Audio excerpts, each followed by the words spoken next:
Assalamualaikum warahmatullahi wabarakatuh. Apa kabar sahabat? Alhamdulillahirabbil alamin. Jumpa lagi di channel Runi Education, channel pendidikan dan kegiatan pembelajaran. Sahabat, kali ini kita masih belajar di tema 4, subtema 1, pembelajaran yang kelima. Namun sebelumnya, marilah kita berdoa terlebih dahulu. Biasakan untuk mencuci tangan dengan sabun dan air mengalir ya, baik sebelum maupun sesudah melakukan kegiatan. Selalu jaga jarak, kenakan masker jika bepergian, dan jaga selalu kesehatan agar kita terhindar dari segala macam penyakit. Baiklah sahabat, untuk lebih jelasnya, yuk langsung saja kita simak pembelajarannya.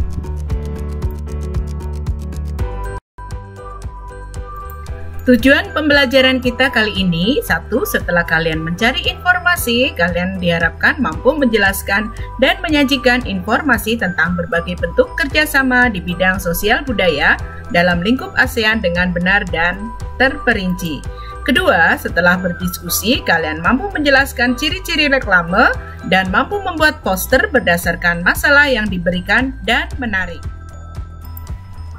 Di era globalisasi ini, Indonesia memegang peran yang sangat penting. Kebudayaan Indonesia yang mendunia membuat Indonesia semakin dikenal. Apa dampaknya bagi warga Indonesia? Ayo kita pelajari bersama. Ayo membaca. Batik, seni tradisional Indonesia yang mendunia. Seni batik berawal dari seni tradisional yang dibuat khusus untuk para petinggi keraton pada zaman kerajaan di Nusantara. Seiring dengan perkembangannya, kini kain batik telah dipakai oleh berbagai kalangan, bahkan telah mendunia. Pada tanggal 2 Oktober 2009, UNESCO memberikan pengakuan dan mengesahkan secara resmi batik Indonesia sebagai warisan budaya dunia. Dalam sejarahnya, Pulau Jawa merupakan titik awal perkembangan seni batik di Indonesia. Ragam motif batik pun dibedakan berdasarkan area pembuatannya, batik pedalaman dan batik pesisir. Berbagai ragam motif dan simbol yang digambarkan di atas sehelai kain memiliki makna filosofis yang menjadi pedoman kehidupan. Kerumitan dalam proses pembuatan, kekayaan ragam dan makna yang terkandung di dalam batik Indonesia menjadi daya tarik bagi warga dunia.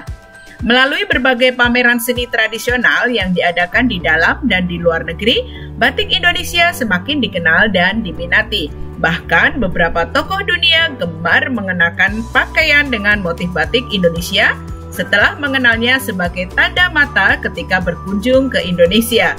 Mendiang Nelson Mandela misalnya, beliau kerap menggunakan batik Indonesia dalam kesehariannya. Saat ini, batik karya pengrajin tradisional mengalami lonjakan pemesanan dari mancanegara untuk pasar dunia. Salah satu strategi yang dilakukan oleh pengrajin batik untuk menembus pasar dunia adalah membuat kreasi motif dan warna yang disesuaikan dengan selera calon pembeli di negara tujuan. Kelestarian batik sebagai seni tradisional harus terus dikembangkan dan dipelihara untuk meningkatkan daya jual dan kesejahteraan pengrajinnya. Jawablah pertanyaan berikut berdasarkan teks. 1. Apa tujuan awal pembuatan batik? 2. Jelaskan apa yang kamu ketahui tentang motif batik Indonesia. 3. Apa upaya yang telah dilakukan untuk mengenalkan batik Indonesia ke dunia internasional? 4. Tulis komentarmu setelah mengetahui bahwa batik Indonesia diakui sebagai salah satu warisan budaya dunia. 5. Tulis kesimpulanmu menggunakan 3 kalimat tentang bacaan tadi. 6. Jelaskan arti kata mendunia pada teks tadi. 7. Kerjasama apa yang dilakukan Indonesia untuk mengenalkan batik ke mancanegara. 8. Apa manfaat yang dirasakan ketika batik semakin dikenal.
Seorang perajin batik tulis organik asal Malang, Jawa Timur, tidak sekalipun menyangka bahwa produk batik tulis yang dibuatnya menembus pasar dunia. Tak tanggung-tanggung, sebuah brand mewah kenamaan dunia asal Prancis, Hermès, menjadi pembeli tetap produk batiknya. Rahmi Masita tidak menyangka produk batik organik, batik buring yang dikembangkannya menjadi pemasok tetap brand kenamaan dunia tersebut. Bahkan sejak tahun 2015, Hermès mengajak kerjasama dengan melakukan kontrak eksklusif batik buring untuk memproduksi kain syal bermotif batik. Kain syal batik buring ini tidak dijual di butik-butik Hermès, melainkan dijadikan souvenir atau buah tangan bagi para pelanggan setia produk brand yang mengunjungi bengkel produksi mereka di Paris, Prancis. Proses pembatikan yang dilakukan secara manual dengan tangan dan pewarnaan kain secara organik menjadi ketertarikan pihak Hermès untuk menjalin kerjasama. Biasanya kami kompromi dulu dengan warna, Mas.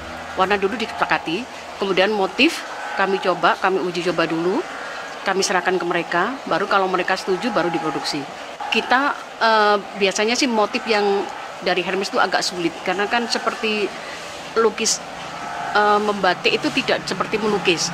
Kalau di Hermès kan cenderung seperti hasil karya suatu lukisan, sementara batik adalah seperti menggambar, saya istilahkan begitu. Untuk membuat pesanan satu kain syal kualitas premium, pada umumnya dibutuhkan waktu hingga 1 bulan. Lamanya proses produksi dan tingkat kesulitan desain yang tinggi membuat perajin batik di Kota Malang ini hanya mampu memasok 10 kain syal per tahunnya. Dari Malang, Jawa Timur, Edi Cahyono, TV One mengabarkan.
Membuat poster, terdapat berbagai unsur yang harus diperhatikan.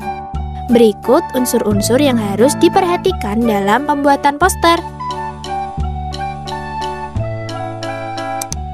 Judul. Judul poster harus singkat, padat, dan jelas. Judul poster juga harus mencakup keseluruhan isi poster. Selain itu, perhatikan juga ukuran huruf yang digunakan dalam membuat poster. Judul poster sebaiknya dapat terbaca dari jarak sekitar 2 meter. Informasi atau isi. Isi poster berisi penjelasan tentang judul poster. Isi poster sebaiknya dibuat dalam bentuk poin-poin sehingga lebih efektif dan efisien. Ukuran huruf yang digunakan dalam isi poster juga harus diperhatikan. Isi poster sebaiknya dapat terbaca dari jarak sekitar 1 meter. Gambar. Gambar membuat poster menjadi lebih menarik. Selain itu, gambar juga memperjelas isi poster. Carilah atau buatlah gambar yang sesuai dengan judul poster. Hal tersebut bertujuan agar gambar poster sesuai dan dapat memperjelas isi poster.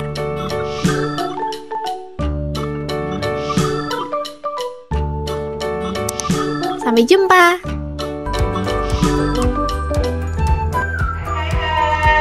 Bagaimana pembelajarannya? Semoga menyenangkan ya, dan kalian lebih mudah memahaminya.